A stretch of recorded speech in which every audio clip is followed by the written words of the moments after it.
Hi everybody, today I'm working on a 2003 Mini Cooper S. Today we're changing the alternator.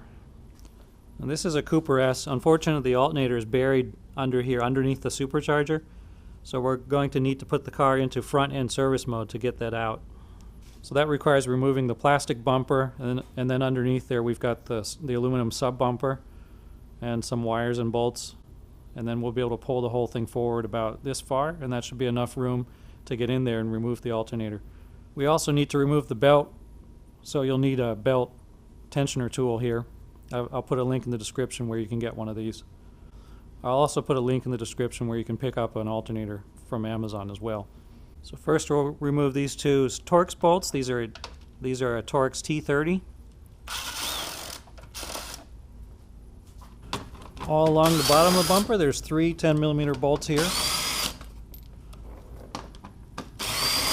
There's two Phillips head screws on the outside here. On this car they're both missing. And then last, upside down here is a couple of 8mm bolts. So we access these from underneath.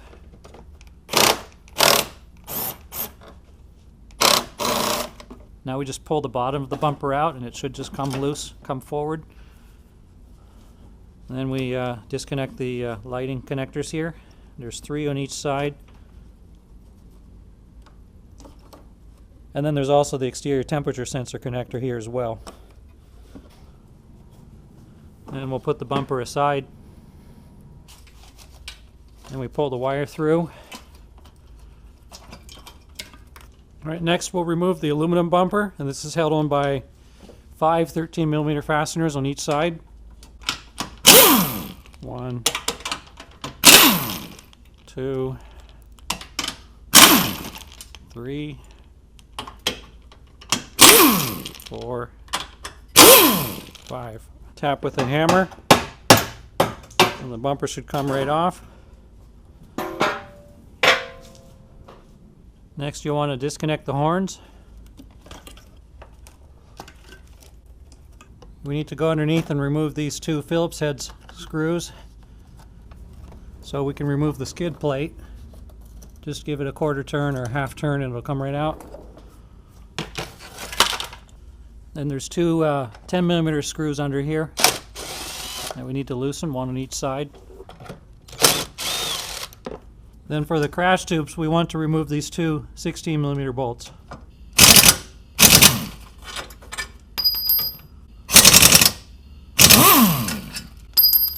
Then we'll grab our hammer and tap them one out of here.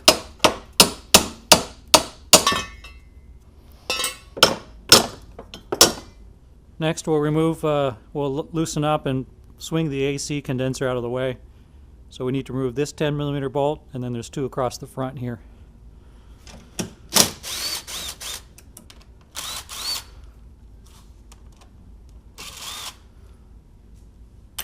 Then we just pick it up, kind of take it out of its bracket here. Let's swing the service port down here, and then just let the AC condenser just kind of fall down and out of the way. Next we'll disconnect the snorkel. We'll disconnect the fan wire here. Then you'll want to put a couple of M10 bolts into these threaded holes.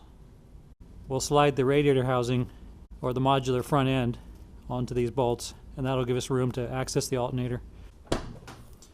Next we'll disconnect the battery, because the positive lead going to the alternator is always live. The last thing we want to do is put the key in so we can turn the steering wheel.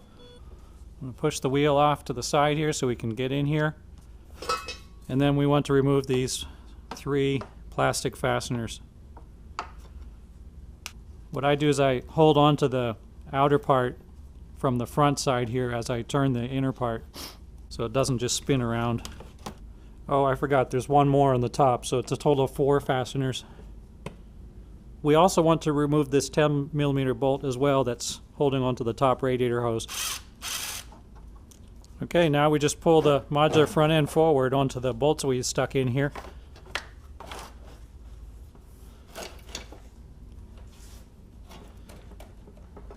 So now we have a lot more clearance, and that should be enough to get the alternator out of there. So next we need to remove the belt. So we'll put the belt tensioner tool in here.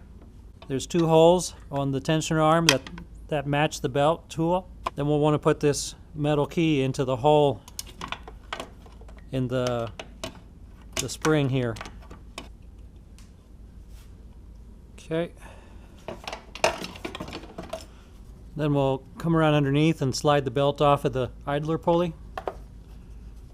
So the alternator is in this orientation. It's going to be a little hard to show you exactly what I'm doing, so I'll show you this first so you can get an idea. It's being held in by 3 10mm bolts here, here, and here. And then we'll also need to loosen the 10mm on the back for the positive feed line. And then the regulator is a regular clip here. So first I'll crawl under here and disconnect the wiring. There's a clip on the top. You want to squeeze that and then pull out. So next I'll get the 10mm nut here, and this one's a bit of a challenge because when you loosen it, instead of the nut cracking loose, the entire wire will rotate as well. So I need to put a vice grip on here, or just a pair of pliers to keep it from moving. And then that lets you crack it. And you pull that off. Just push backwards a little bit.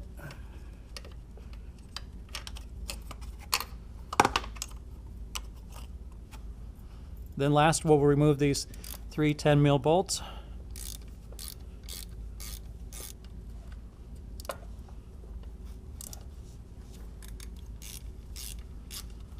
And the third one's up on top here.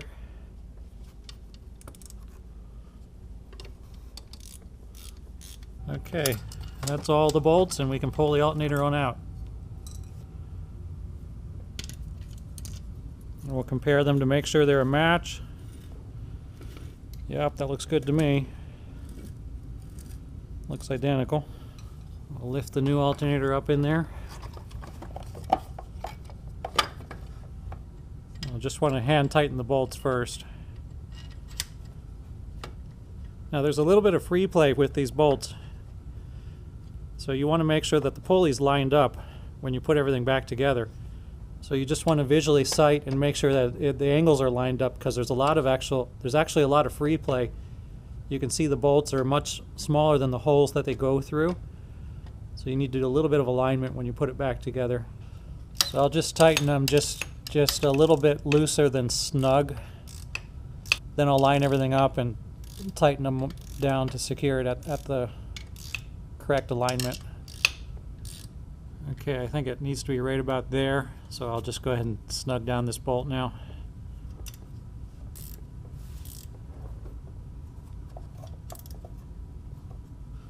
Now we'll put the wires back on.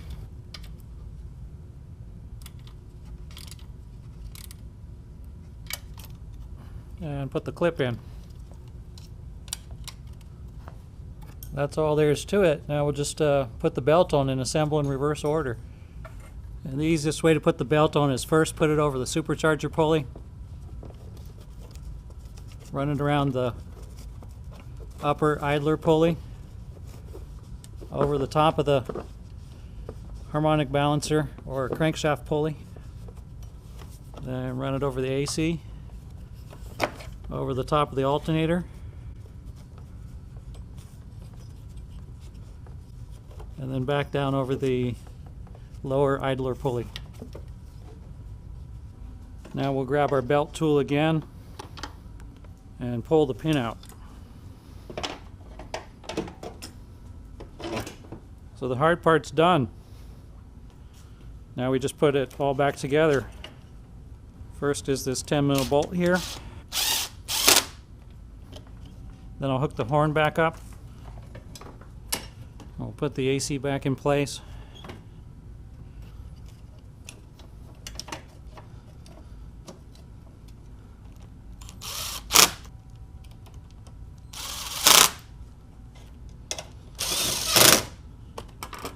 Plug the fan back in. Reconnect the snorkel.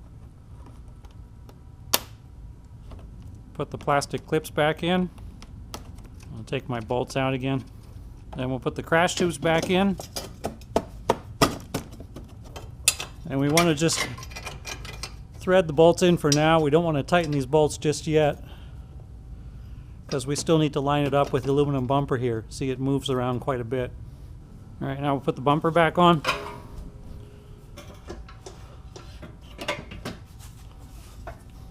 And you need to move around the bottom one by hand a little bit so that they line up. Then we'll put back in all the 13mm fasteners.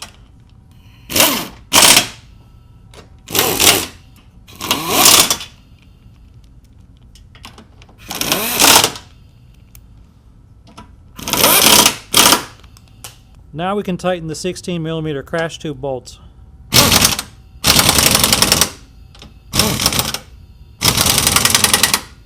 Next we'll feed the temperature sensor wire back through here. It's supposed to come out this hole here. Alright, now we'll put the bumper back on. Then we can plug in all three lighting wires again. And we'll reconnect the temperature sensor. Then we'll just lift the bumper back in place. And we'll tilt it upward a little bit to get these clips to go through the little holes here. And it's back on. We'll reconnect the torx fasteners. Okay, we'll put these 8mm bolts back in.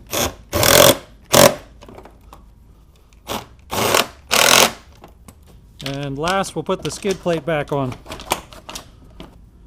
So we'll put the Phillips heads back in first.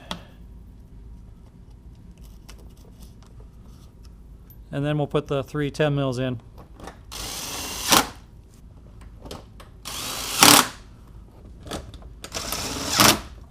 And last, we'll reconnect the battery.